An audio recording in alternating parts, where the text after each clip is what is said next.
Jumpa kembali di MTT Journey Inspiration of Life. Pagi ini saya mau coba sharingkan teman-teman dengan temanya iman yang sempurna akan abaikan kesenangan dunia dengan belajar keseharian hidup sebesar UMR DKI meskipun hidup di daerah teman-teman. Nah ini dari kitab Ibrani pasal 12 ayat 1 sampai 3 dan kitab Ibrani pasal 12 ayat 4 sampai 17. Maksud dalam tema ini teman-teman, iman untuk menuju iman yang sempurna. Ya kita benar-benar ujungnya teman-teman harus mengabaikan hal-hal duniawi teman-teman. Jadi teori seperti itu apabila kita ingin menyempurnakan iman kita gitu, seperti yang Tuhan rancang dan mengerti, seperti yang Tuhan perintah peraturkan, seperti yang Nabi Isa sebagai sulung kita pernah contohkan gitu. Itu semua adalah iman yang benar-benar harus all out meninggalkan dunia teman. Cuman caranya bagaimana? Kita apalagi seperti basic seperti saya pengusaha gitu. Kan sulit sekali teman. Bagaimana istilahnya membuktikan bahwa level iman saya atau level iman kita bisa meningkat gitu. Ya kita hidup dalam keseharian itu kan dalam lingkup-lingkup yang memang sebagai di dunia usaha teman-teman. Nah ini kembali lagi apabila kita ingin iman yang sempurna, mau tidak mau teman-teman, kita mesti tahu prinsip dasarnya dulu. Bahwa prinsip dasar iman yang sempurna itu adalah benar-benar total mengandalkan ya Tuhan. Total mengandalkan firman Tuhan gitu. Bagaimana kita hidup total benar-benar bergantung, bersandar, mengandalkan ya kepada Tuhan Allah saja, tidak kepada hal-hal yang lain gitu. Nah, sedangkan secara pengusaha yang umumnya yang hidup di dunia ini, pengusaha itu pasti bergantung kepada hal-hal yang berkaitan dengan duniawi teman. Namanya juga pengusaha gitu. Yang pasti pergaulannya, teman-temannya, keluarganya, semua juga dari dasar-dasar orang-orang dunia semua gitu. Nah ini bagaimana perjuangan seorang pengusaha apabila benar-benar ingin beriman sempurna dengan catatan ya kita harus meninggalkan hal-hal duniawi ya untuk bisa menyerahkan diri, berpasrah diri ya kepada total kepada Tuhan Allah saja. Ini tidak mudah teman-teman. Jadi kuncinya sih gampang gitu. Ya bagaimana iman yang sempurna itu akan kita benar-benar rasakan apabila kita memang sudah benar-benar total percaya kepada Tuhan, total mengasihi Tuhan, total taat kepada Tuhan gitu. Ya itu kalau kita bisa begitu ya jelas kita harus benar-benar mengenal dulu teman. Yang namanya mengenal Tuhan pribadi dan firman-Nya gitu. Ya harus dikenal dulu teman-teman. Dan harus digali terus lebih dalam supaya benar-benar mengenal ya akan pribadi Tuhan Allah dan juga firman Tuhan Allahnya. Nah setelah kita menggali lebih dalam, nanti biasanya Tuhan bukakan teman-teman, Tuhan akan bukakan pengertian gitu bahwa yang namanya kalau untuk bisa lebih mengenal, lebih mengerti firman Tuhan itu ya kita harus bisa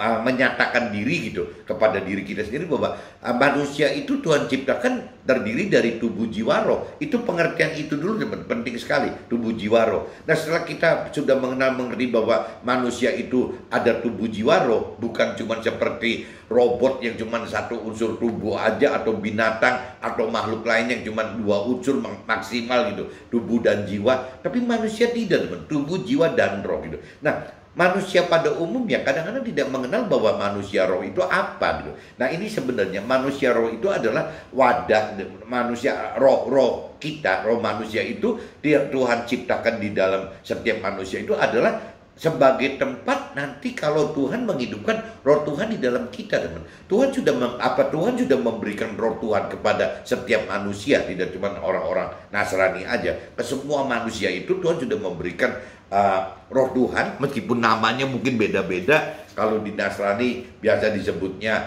roh Tuhan atau roh kudus, roh kebenaran atau terang gitu, terang yang dari Tuhan Allah. Ya kalau di Muslim saya dengar teman-teman dan keluarga saya katakan itu nur, cahaya yang dari Tuhan Allah gitu, yang diberikan kepada setiap manusia. Jadi sama, dan saya pikir di agama lain juga sama, cuman istilahnya mungkin kalau di Nasrani disebutnya Roh Kudus, kalau di Muslim disebutnya Nur, di agama lain saya nggak ngerti apa, tapi secara universal saya katakan itu adalah Roh Tuhan gitu.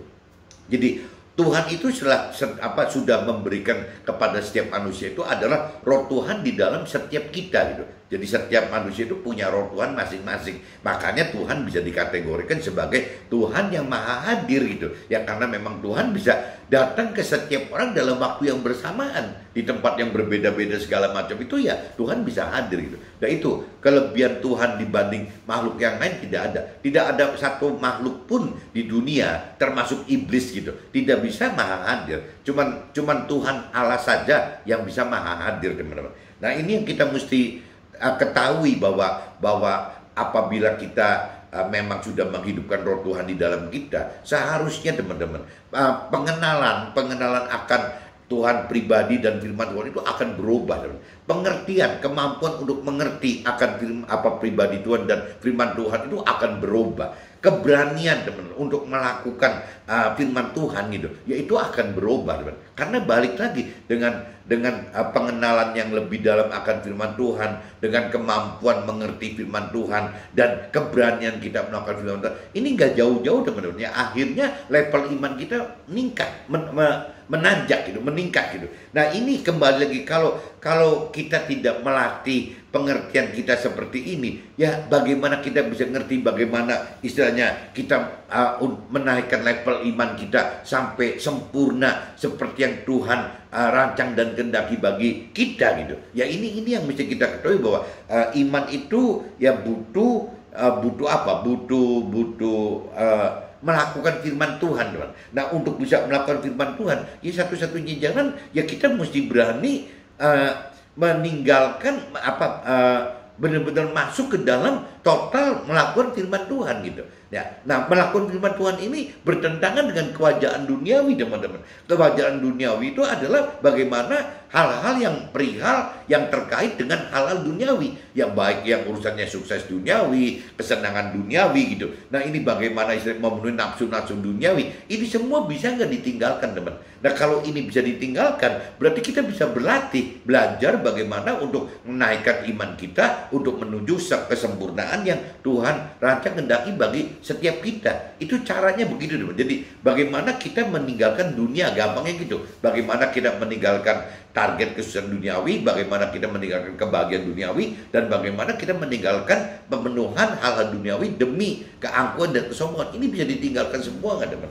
Nah untuk bisa meninggalkan ini, kalau kita tidak memulai ini, susah teman-teman. Bagi saya teman, pengusaha gitu, saya coba belajar untuk bisa percaya dengan Tuhan, saya belajar mengasihi Tuhan, saya belajar taat dengan Tuhan, dengan cara teman, karena saya pengusaha, saya coba teman, saya coba beberapa tahun ini, mungkin sudah belasan tahun saya coba bagaimana hidup itu saya bedakan antara saya waktu menjadi pengusaha dengan saya waktu pribadi saya, dan tidak terkait juga dengan keluarga saya. Jadi benar-benar saya bedakan ini untuk hidup saya, keseharian hidup saya, pribadi saya gitu, bukan untuk keluarga saya, bukan untuk usaha saya gitu. Jadi saya coba masuk belajar untuk yang sifatnya pribadi saya, di mana kebenaran di dalam sistem perusahaan saya itu kan diatur oleh manajemen itu dengan sistem pengupahan, jadi nggak ada bedanya sama karyawan lain gitu, sama staff lain. Ya saya ya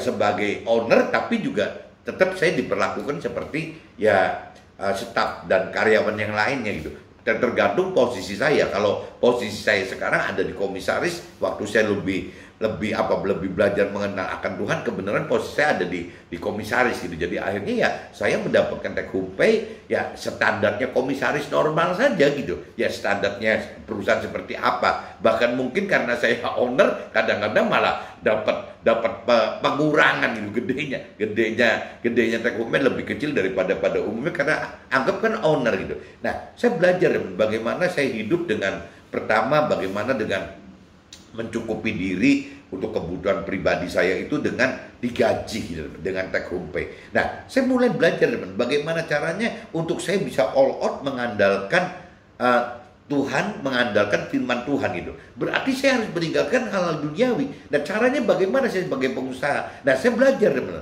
bagaimana caranya dalam keseharian hidup saya. Itu dalam sebulan saya belajar hidup itu dengan, kalau sekarang UMR di Jakarta teman-teman, meskipun saya tinggal di Cirebon di daerah. Jadi saya belajar hidup secara pribadi itu untuk kebutuhan sehari-hari saya. Itu saya budgetkan dengan cuman segede UMR, sisa dari take home pay saya gitu, yang sisanya segede UMR itu saya kasihkan untuk pelayanan, meskipun saya tidak ngerti apakah pelayanan itu tepat atau tidak tepat, saya tidak ngerti, tapi saya niatnya, yang penting saya anggap ini buat pelayanan untuk Tuhan. Nah, saya titipkan, biasanya waktu Pak Budi Halim masih hidup, saya titipkan ke Pak Budi Halim ya untuk ngelola budget subsidi dari saya gitu. Jadi nanti Pak Budi Halim yang ngelola itu, bahkan beberapa bulan terakhir ini, berapa tahun terakhir ini, malah Budi Halim juga ikut-ikutan tuh, yang menaruh kalau nggak salah sekitar 20%-an dari take home pay dia untuk subsidi untuk pelayanan Tuhan yang saya dan Budi Halim maksud, meskipun belum tentu tepat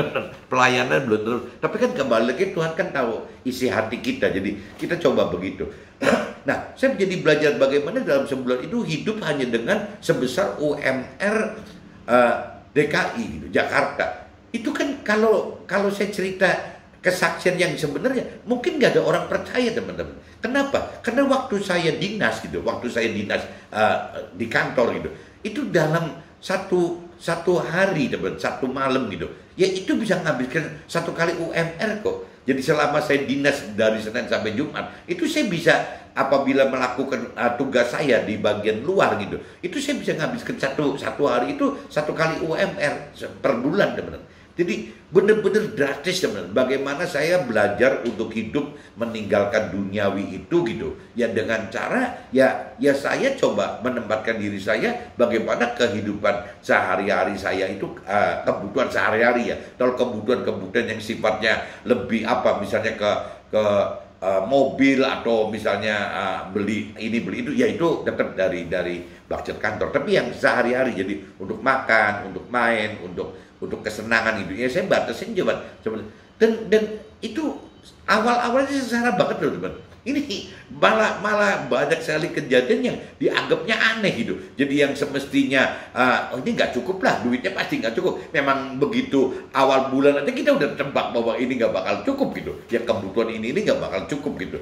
Apalagi kalau sekarang saya sebagai pimpinan pergi bareng-bareng dengan apa yang di kantor gitu. Ya masa sih saya tidak yang menalangi gitu. Umumnya kan saya atasnya nalangi gitu. Nah ini dengan kejadian itu kalau pakai logika itu nggak ketemu teman. Nah teman, dengan saya memberanikan diri mempraktekkan ini selama tahunan bahkan belasan tahun, memang sampai ini hari juga masih hidup teman.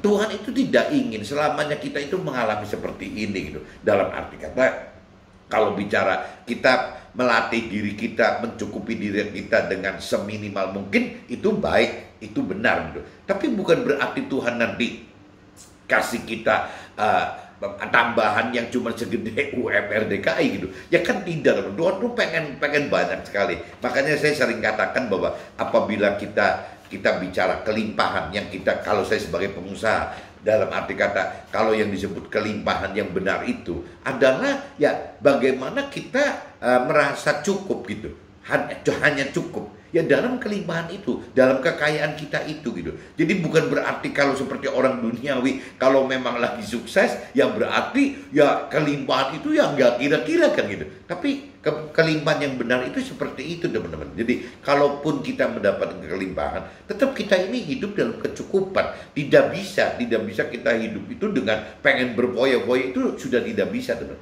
Dengan latihan berapa tahun, belasan tahun ini gitu, kita sudah tidak, yang saya rasakan itu, saya tidak merasa apa yang saya mau gitu. Waktu dulu sebelum saya belajar latihan seperti ini, ya banyak sekali teman-teman, bahkan kadang-kadang dalam tanda kutip menipu Tuhan gitu. Ya pura-pura mengasihi Tuhan, pura-pura percaya Tuhan, pura-pura taat kepada Tuhan, tapi dengan harapan ya pengennya seperti orang dunia gitu, seperti orang-orang yang berkeyakinan, seperti duniawi pada umumnya gitu.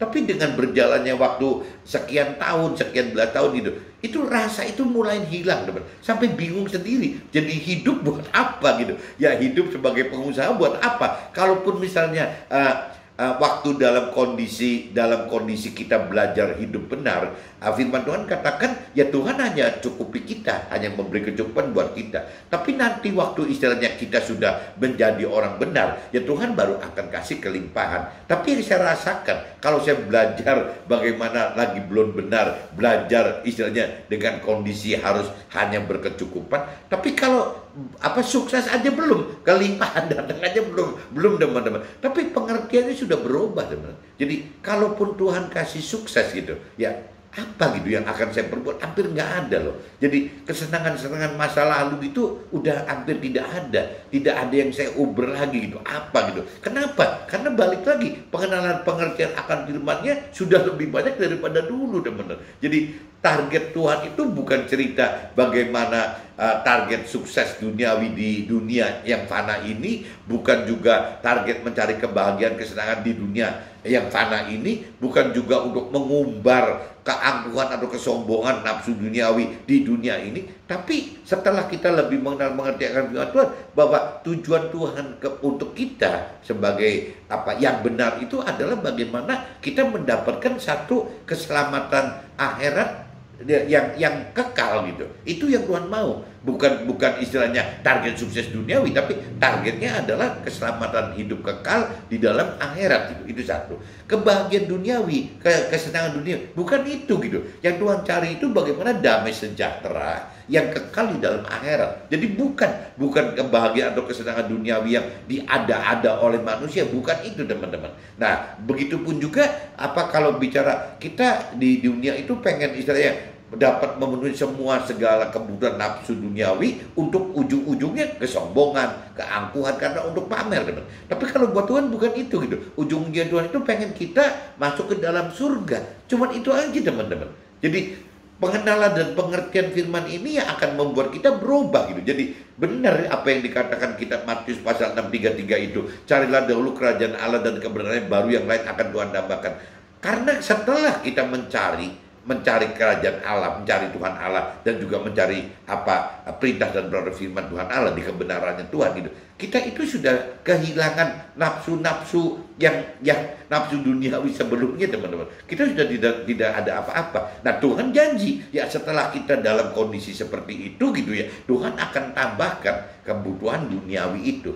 Nah, kitanya sudah tidak mengharapkan itu lagi teman-teman. Jadi satu-satunya yang kita bisa timbul pengertian baru itu apabila benar kita sudah mencari Tuhan dan ketemu, apabila kita sudah mencari kebenaran firman Tuhan itu sampai kita bisa lakukan gitu. Ya berarti jelas kita tidak terlalu mengharapkan tambahan duniawi ini. Lalu terus buat apa duniawi ininya gitu. Nah, Tuhan udah setting, udah rencanakan, udah rancang kehendaki bahwa ketambahan duniawi ini yang akan dipakai oleh orang-orang yang seperti ini gitu, yang orang yang sudah lebih dewasa rohani itu ya untuk bisa menjadi satu materi support gitu, satu hal support untuk ya bagaimana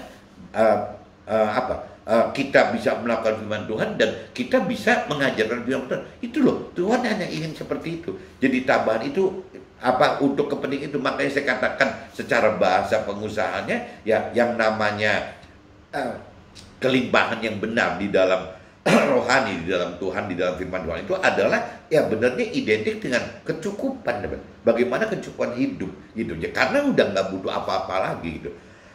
Tuhan akan mencukupi segala macam kebutuhan kita gitu, sehingga tambahan yang dari Tuhan itu gitu ya akan kita gunakan untuk ya menjadi alat Tuhan lebih lanjut lagi kepada sesama kita gitu teman.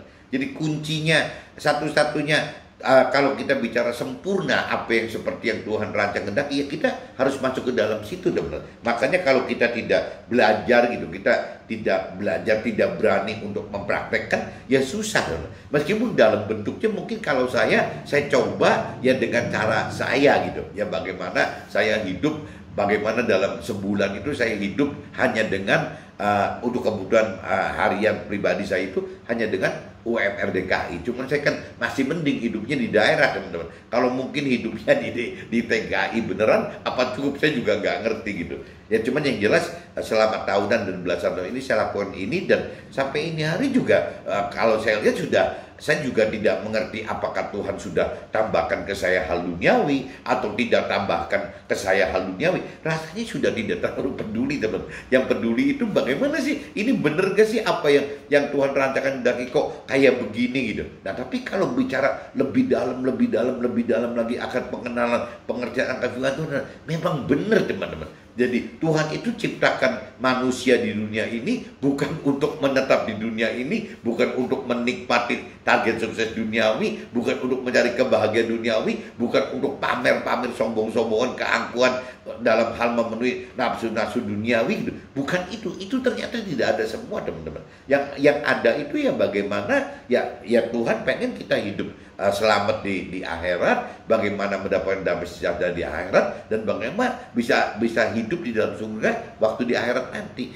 Nah bahkan apabila kita sudah benar-benar dewasa rohani, yang Tuhan inginkan di akhirat tadi, teman-teman, Tuhan katakan, firman katakan bisa dipraktekkan sekarang, teman-teman, bukan nanti loh, sekarang di dunia ini. Nah waktu kita praktekkan dan kita mampu praktekkan apa yang ditargetkan Tuhan di akhirat nanti, tapi dapat kita terapin di dunia sekarang ini, itu kita malah jadi tontonan orang banyak, teman. Ini orang aneh banget gitu ya. Orang ini mestinya berduka cita tapi tidak berduka cita gitu. Ya ada sukacita di situ.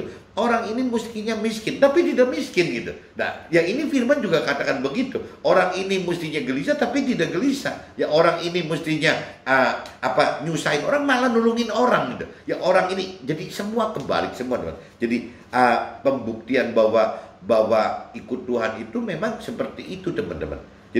Jadi maksud saya iman yang sempurna akan abaikan kesenangan dunia, itu jelas, teman-teman. Tapi bagaimana caranya gitu? Nah kalau saya coba praktekin ya dengan mengabaikan dunia itu, saya benar-benar buang semua kebutuhan hal-hal yang kaitannya dengan pribadi, keseharian hidup pribadi saya. Yaitu saya mulai membudgetkan diri ya bahwa saya belajar hidup dengan posisi, situasi dan kondisi saya itu, dengan menerapkan kebutuhan hidup UMR Jakarta itu, UMR DKI di daerah, teman-teman. Saya coba itu, teman-teman.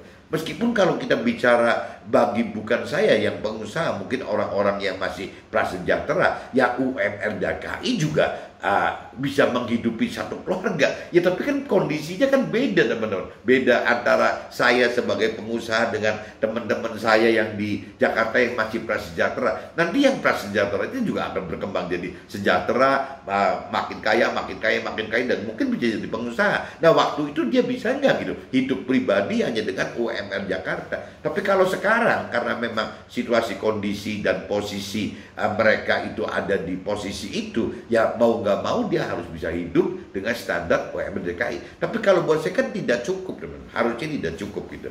Nah ini udah satu hal yang yang saya coba belajar gitu untuk memberanikan diri seperti itu. Dan waktu saya praktekkan itu, teman-teman, hidup ya susah banget gitu. Ya permasalahan banyak sekali timbul semua gitu, permasalahan. Ya tapi saya lakonin gitu. Nah ini saya cuma bisa bedanya cara hidup saya terhadap pribadi saya dengan cara hidup saya di dalam keluarga saya, cara hidup saya dengan di dalam usaha saya. Ini jadi kayak beda semua, teman. Jadi kayak ada petak-petaknya gitu. Ya kalau yang namanya hidup sebagai pribadi saya karena memang minimal budgetnya gitu. Ya jangan-jangan makan yang level 5.000 kan, yang 15.000 gitu. Tapi begitu masuk ke dalam posisi keluarga, itu bisa cerita makannya yang ratusan ribu gitu. Tapi begitu saya menjadi fungsi komisaris yang sebenarnya di usaha, mungkin makannya sekali trade orang bisa jutaan gitu. Nah ini benar-benar hidup itu jadi akhirnya mengalami semua, dengan bagaimana hidup di bawah, bagaimana hidup di tengah, bagaimana hidup di atas. Ya bedanya ya masing-masing ada, dan tetap saya mesti kompet belajar di masing-masing posisi itu, teman-teman.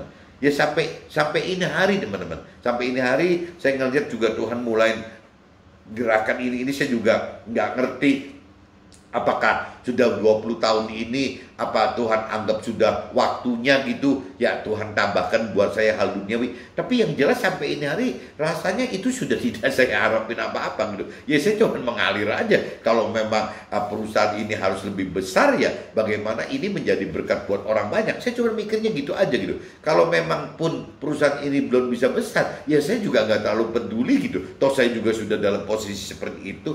Dan bahkan kalau sampai perusahaan pun membesar menjadi berkat buat orang banyak gitu, ya tetap aja pola hidup saya mungkin nggak berubah teman-teman. Ya tetap seperti ini gitu. Dan sasaran hidup saya jadi udah beda. Ya bagaimana istilahnya kita makin membesarkan perusahaan kita, bukan itu. Ya kita berjuang bukan membesar perusahaan itu, tapi bagaimana kita makin memperbanyak berkat buat sesama kita. Itu yang benar teman-teman. Bukan memperbesar usaha kita, tapi bagaimana menjadi berkat buat semakin banyak orang. Itu yang saya setuju gitu.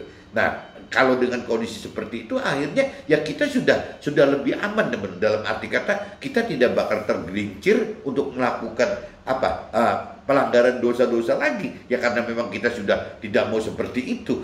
Ya kalau bahkan ada mentor rohani yang mengajarkan kan bagaimana caranya yang namanya meninggalkan senangan dunia, bahkan kalau bisa belajar membisu, maksudnya nggak usah banyak ngomong gitu. Ya bagaimana istilahnya meninggalkan dosa-dosa, ya itu. Jadi prinsipnya sama teman. Kalau mungkin rohaniawan ini atau mentor rohani ini pernah mengalami hidup yang seperti saya alami hidup gitu, ya rasanya sama gitu, akan seperti itu, prinsip-prinsipnya seperti itu teman-teman. Nah ini mudah-mudahan teman-teman bisa nangkap maksudnya. Nah ini sebelum masuk ke drop teman-teman, saya coba bacakan dulu di kitabnya, kitab Ibrani, kitab Ibrani 12 aja teman-teman, cuman terbagi dua, kitab Ibrani 12 ayat 1-3 dan kitab Ibrani pasal 12 ayat 4-17 teman-teman. Saya coba bacakan dari 1-3-nya dulu teman-teman. Nasihat supaya bertekun dalam iman, karena kita mempunyai banyak saksi bagaikan awan yang mengelilingi kita. Marilah kita menanggalkan semua beban dan dosa yang begitu merintangi kita dan berlomba dengan tekun dalam perlombaan yang diwajibkan bagi kita. Marilah kita melakukannya dengan mata yang tertuju kepada Yesus yang memimpin kita dalam iman dan yang membawa iman kita itu kepada kesempurnaan, yang dengan mengabaikan kehinaan, tekun memikul salib, ganti sukacita yang disediakan bagi kita, yang sekarang duduk di sebelah kanan tahta Allah.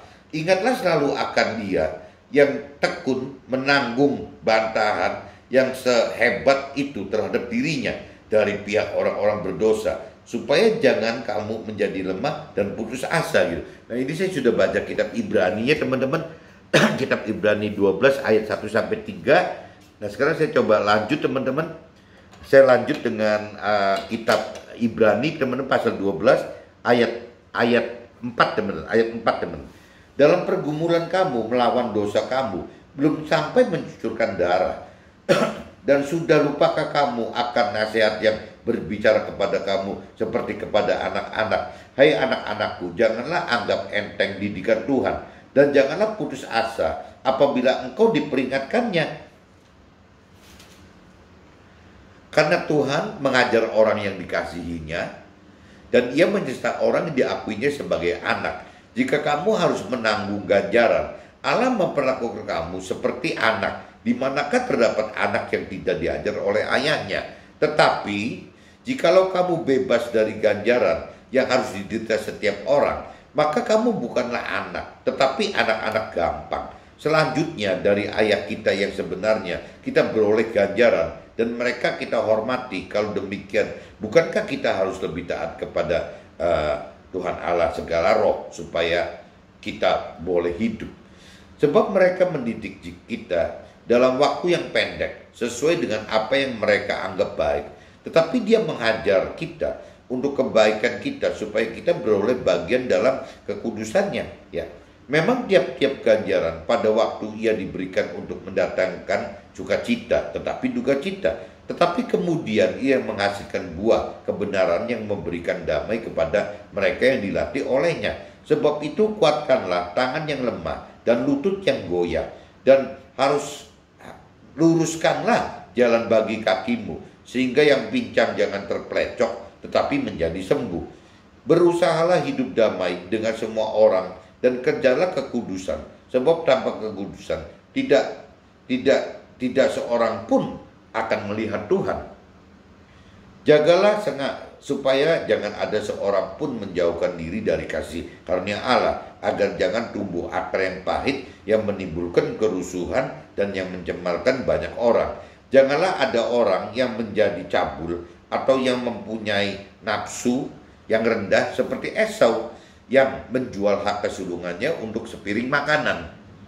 Sebab kamu tahu bahwa kemudian ketika ia hendak menerima berkat itu, ia ditolak sebab ia tidak beroleh kesempatan untuk memperbaiki kesalahannya, sekalipun ia mencarinya dengan mencucurkan air mata. Jadi saya udah bacakan kitab Ibrani ya teman-teman, kitab Ibrani pasal 12 ayat 1 sampai 3 dan kitab Ibrani pasal 12 ayat 4 sampai 17 teman-teman. Nah ini saya segera masuk ke dalam draft aja teman-teman. Siapa tahu nanti penjelasannya bisa lebih jelas gitu. Ibrani pasal 12 ayat 1. Karena kita mempunyai banyak saksi, bagaikan awan yang mengelilingi kita. Marilah kita menanggalkan semua beban dan dosa yang begitu merintangi kita, dan berlomba dengan tekun dalam perlombaan yang diwajibkan bagi kita. Mengasihi dan percaya serta taat kepada Tuhan adalah masuk dalam rancangan dan kehendak bagi kita untuk hidup sempurna dengan melakukan firman Tuhan. Jadi seolah-olah kalau kita pengen hidup sempurna itu seperti itu, bagaimana kita benar-benar bisa totally melakukan firman Tuhan gitu. Makanya tadi saya katakan di awal, apabila kita ingin benar-benar kita percaya, kita mengasihi dan taat kepada Tuhan, ya kita harus melakukan firman Tuhan. Nah kalau memang firman Tuhan katakan seperti ini, untuk meningkatkan iman yang sempurna itu harus bagaimana? Ya kembali lagi, kita kuncinya harus benar-benar bisa meninggalkan hal-hal duniawi ini teman-teman. Nah ini tidak mudah teman. Makanya saya katakan kalau bagi saya sebagai pengusaha, mungkin sulit sekali loh saya melakukan belajar hidup keseharian hidup saya itu seperti itu. Karena saya kan masih ada keluarga, saya juga masih ada usaha gitu. Makanya tadi saya kotak-kotakin bagaimana saya bicara saya terhadap diri pribadi saya, ya saya akan lakukan hidup bagaimana keseharian hidup saya itu dengan UMR DKI tadi gitu. Tapi begitu saya masuk ke dalam kelompok komunitas keluarga saya, nggak bisa teman-teman, nggak bisa saya tarik keluarga saya masuk ke dalam pribadi saya, nggak bisa. Karena saya lagi belajar di dalam sini, ya keluarga saya pasti nggak akan mampu gitu, malah mungkin dianggap gila gitu. Kok ada suaminya begini, ada bapaknya gini, ya begitupun soal usaha teman, nggak bisa gitu yang namanya tim saya di usaha itu saya paksakan untuk ngikutin belajarnya saya di pribadi saya dalam hal rohani, kan nggak bisa teman. Ya pasti dianggapnya ini pimpinannya gila atau gimana, pasti seperti itu teman-teman. Karena memang melakukan kehendak Tuhan, rancangan kehendak Tuhan, melakukan ketaatan kita, melakukan perintah-perintah Tuhan, memang udah nggak wajar teman-teman. Kalau jadi teman-teman yang menganggap bahwa Tuhan itu diidentikan dengan duniawi, Tuhan itu diidentikan dengan target sukses duniawi, bahagia duniawi, pemenuhan nafsu duniawi, nah itu ceritanya lain. Banyak kan teman-teman yang orang-orang katakan apabila misalnya dapat rezeki, mobilnya ganti, wah berkat Tuhan. Loh, emangnya berkat Tuhan atau bukan juga tanda tanya teman-teman. Tapi kita secara udah latah gitu ya, kita akan ngomong seperti itu ya. Kita misalnya gaji kita naik atau profit usaha kita naik, kita juga akan ngomong begitu ya, puji Tuhan atau alhamdulillah gitu. Ini loh, pertanyaannya apa benar itu Tuhan gitu ya? Apakah bukan usaha kita pribadi? Apakah bukan usaha bantuan dari teman-teman kita sebagai manusia lain? Apakah bukan yang lebih ekstrim itu bukan bantuan iblis gitu ya, sehingga bisa begitu? Nah kembali ke parameter semua itu kan harus adanya kan dasar-dasar firman Tuhan teman. Jadi kalau kita bicara ini berkat Tuhan itu,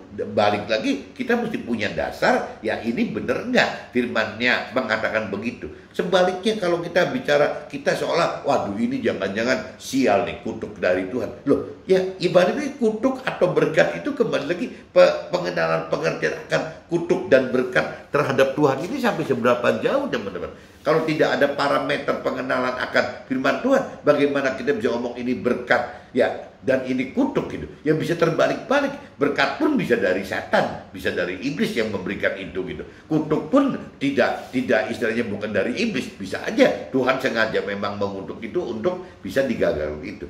Banyak teman-teman cerita-cerita di kitab suci itu ya seperti itu. Ya waktu Nabi Ayub mengalami Tuhan Allah datangkan ujian cobaan dalam hidup dia, dalam hal hartanya, keluarganya, anak-anaknya dihabiskan, istrinya ribut, kondisi fisiknya barah atau borok sebadan. Itu kan apakah akan kita katakan bahwa itu kutuk gitu? Loh, Tuhan yang mendatangkan loh, bukan kutuk gitu. Bukan Tuhan membiarkan loh, Tuhan yang mendatangkan gitu. Nah, Tuhan mendatangkan permasalahan uji coba bagi Ayub itu kan demi kebenaran teman-teman. Ujungnya sehingga apa? Akhirnya Ayub pada akhir di ayat di pasal keempatnya Ayub mulai katakan bahwa ya saya sekarang sudah lebih mengenal Tuhan dari pribadi saya gitu, bukan dari kata orang lain. Nah itu yang Tuhan ingin itu teman-teman. Bagaimana caranya kita ini seperti itu. Yang bagaimana mengenal Tuhan itu karena pribadi kita, bukan kata orang. Nah banyak orang dunia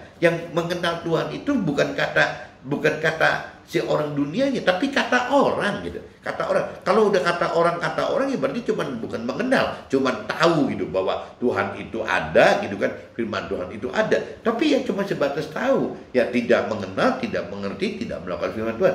Nih orang dunia itu seperti itu teman-teman. Tapi ada yang protes juga. Orang dunia katakan, gua sih nggak terlalu peduli tuh ada Tuhan, nggak ada Tuhan, ada firman, atau nggak ada firman. Itu asli orang dunia teman. Tapi kalau orang yang berkeyakinan, ya orang yang berkeyakinan itu adalah orang yang beragama gitu, tapi tidak mengenal mengerti akan firman Tuhan lebih dalam, tidak mengenal mengerti akan pribadi Tuhan lebih dalam. Nah itu kan lebih konyol daripada orang dunia teman-teman, yang mengaku seolah-olah bertuhan, tapi benarnya bukan bertuhan, ya cuma sekedar beragama di KTP-nya saja sebagai syarat dari pemerintah bahwa di Indonesia itu orang harus beragama, cuman itu doang teman. Atau ya beragama karena turunan aja, karena waktu lahir sudah begitu gitu, sudah beragama. Jadi ya cuman begitu saja. Akhirnya ya tidak ada sama sekali akan pengenalan dan pengertian akan firman Tuhan. Kalau tidak ada pengenalan pengertian akan firman Tuhan, lah bagaimana bisa melakukan firman Tuhan teman-teman? Ya mengenal juga tidak, mengerti juga tidak gitu.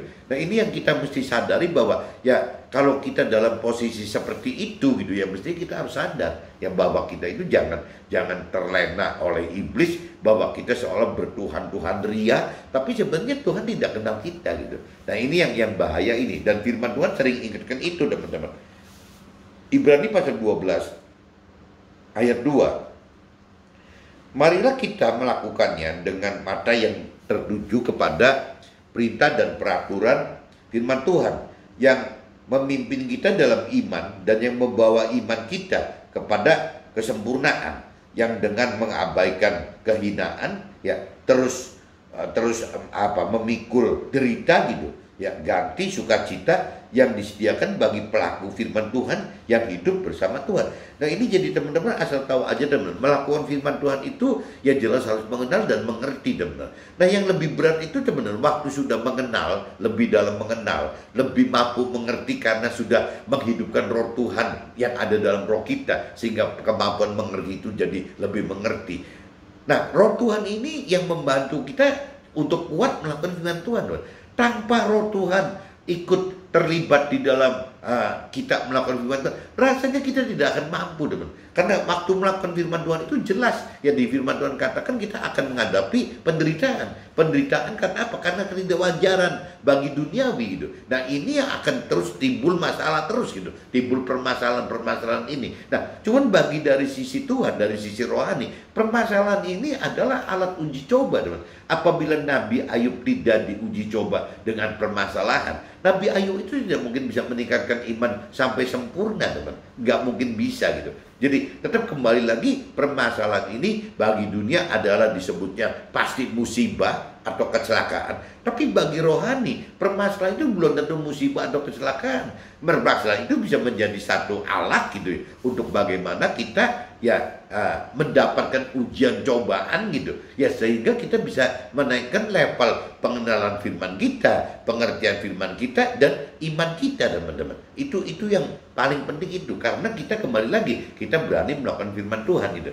Nah ini maksudnya seperti itu teman-teman. Jadi waktu kita melakukan firman Tuhan, jelas kita akan menghadapi ya dari duka cita, ya penderitaan gitu, ya kita jadi dicemooh, ya dihina, itu wajar teman, akan menghadapi seperti itu gitu. Nah, Ibrani pasal 12 ayat 3, ingat selalu akan Nabi Isa sebagai sulung kita. Kalau di Nasrani, Nabi Isa itu dikatakan sulungnya gitu, yang tekun menanggung bantahan yang sehebat itu terhadap dirinya dari pihak orang-orang berdosa, supaya kita jangan menjadi lebih dan putus asa dalam melakukan firman. Kita jadi apa sih ini, jangan lemah gitu. Ya di sini katakan supaya kita jangan menjadi lemah dan putus asa dalam hal melakukan firman Tuhan. Jadi firman di sini di Ibrani ayat 12:3 dan ayat 3 itu cuma mengingatkan gitu.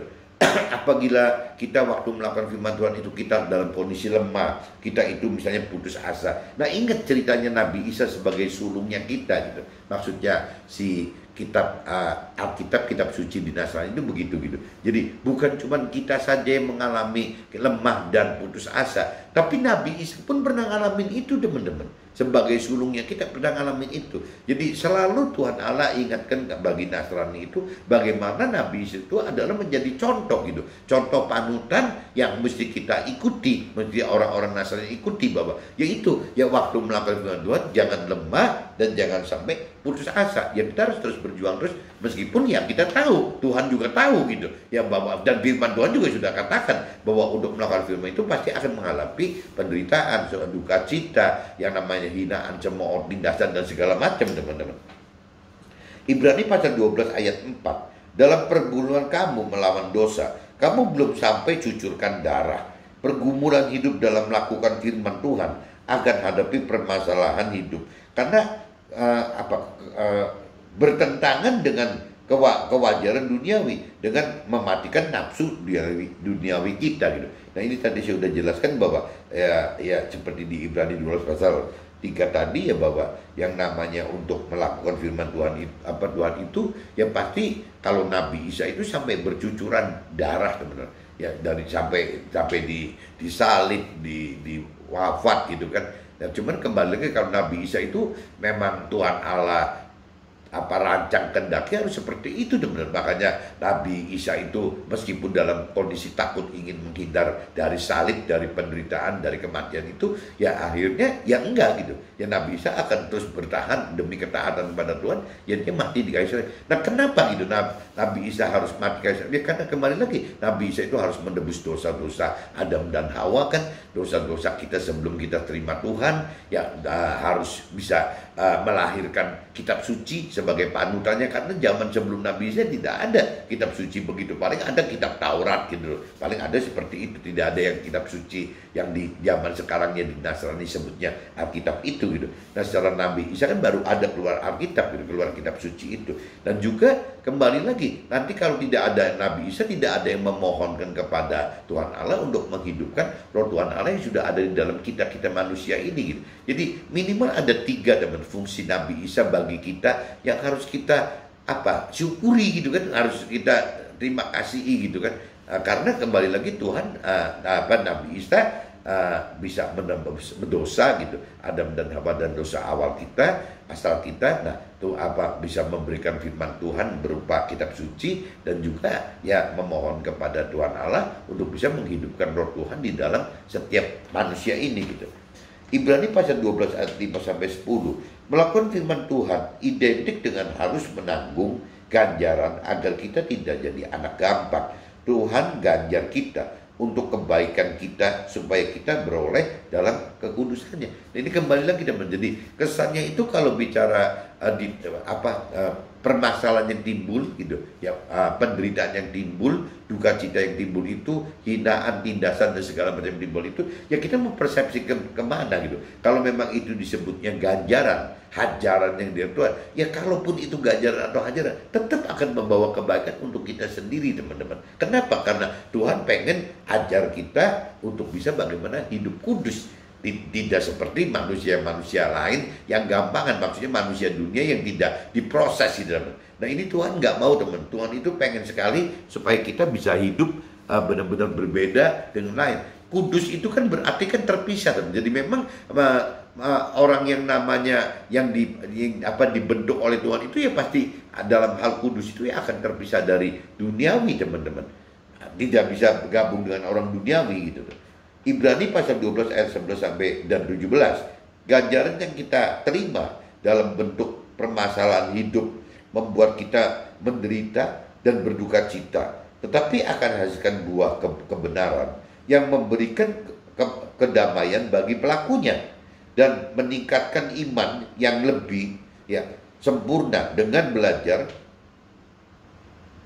mengabaikan kesenangan duniawi dan belajar membisu serta belajar dan meninggalkan dosa-dosa. Jadi kalau kita bicara, kita pengen bicara melakukan firman yang benar itu, apabila kita pengen mencapai tingkatan iman yang lebih sempurna itu, yaitu katanya harus mengabaikan yang namanya kesenangan duniawi, harus diabaikan gitu. Yang namanya belajar membisu, jadi tidak terlalu banyak cincong, tidak banyak omong gitu. Dan juga belajar meninggalkan melakukan dosa-dosa teman-teman.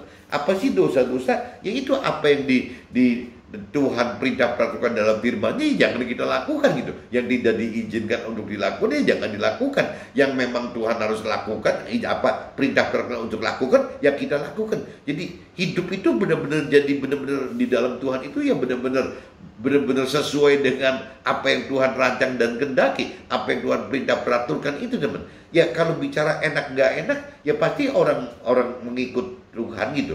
Ya namanya juga tadi Tuhan katakan bukan anak gampangan, bukan orang gampangan. Ya pasti susah teman-teman, pasti susah sekali. Sampai ada ibarat cerita kalau pengen kalau Nabi Musa hidup sebagai rakyat jelata gitu waktu itu gitu, ya dia tidak usah belajar tata krama hidup bagaimana keluarga Fir'aun di dalam istananya gitu, ya pasti boleh bebas-bebas aja. Begitupun juga ada yang umpamakan kalau kita pengen jadi anaknya di kerajaan Inggris aja yang paling gampang gitu ya masih ada, ya kita mesti ada tata krama bagaimana kehidupan dari kerajaan, keluarga kerajaan di sana teman-teman. Nggak bisa asal-asal. Mungkin dari mulai cara jalannya, dari cara ngomongnya, dari cara makan gitu kan, dari cara mandi, dari cara duduk, dari cara berdiri. Jadi semua mesti diajarin semua teman. Ya karena memang kembali lagi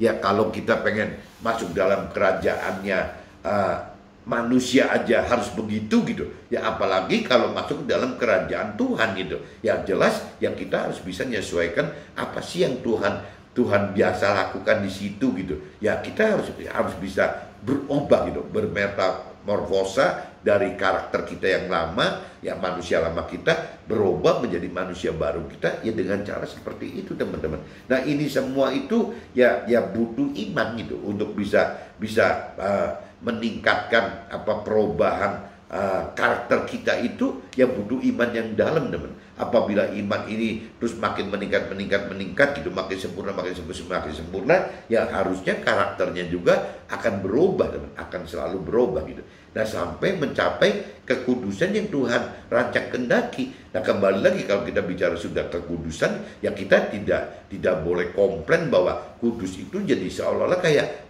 memisahkan diri teman-teman daripada pergaulan yang umum. Ya karena memang istilah kudus itu seperti itu teman-teman. Kudus itu adalah bagian kecil ya, kelompok kecil gitu yang terpisah dari activity yang besar gitu. Jadi ya kekudusan itu adalah satu komunitas kecil di dalam hal-hal yang duniawi ini teman-teman. Nah tinggal kita mau nggak tergerak untuk masuk ke situ. Ya Tuhan hanya ada di dalam situ teman-teman.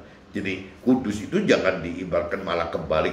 Tuh kan yang ikut cuma sedikit. Kita kan masih hidup di di masyarakat luas. Ya kita mesti seperti masyarakat luas. Ya itu namanya bukan kudus teman-teman. Itu namanya umum gitu, masyarakat luas yang umum. Tapi kalau kita bicara kita pengen hidup kudus seperti yang Tuhan rancang kehendaki, ya kita justru harus terpisah dari ya masyarakat besar tadi teman-teman. Ya kita sudah tidak bisa hidup di dalam menyesuaikan dengan masyarakat yang ada. Ya kita yang terpisah dari masyarakatnya yang ada gitu. Nah itu arti kudus yang sebenarnya itu seperti itu teman-teman. Jangan dibalik seolah kudus itu salah karena menghindari dari kebanyakan orang gitu. Justru kudus itu adalah memang memisahkan dari kebanyakan orang gitu. Jadi kudus itu terpisah sendiri sesuai dengan apa yang Tuhan rancang kehendaki bagi hidup kita. Berarti kita harus mengikuti perintah Tuhan dan kita akan tuai janji-janji Tuhan.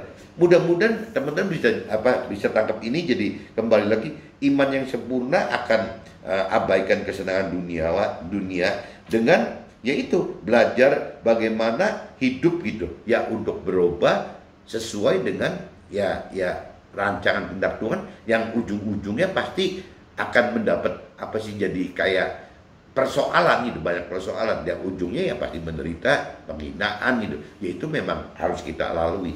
Mudah-mudahan teman bisa tangkap maksud saya. Jadi dengan kondisi seperti itu kita tidak menjadi anak gampang dan kita menjadi iman kita meningkat menjadi sempurna. Oke teman-teman, see you, bye-bye.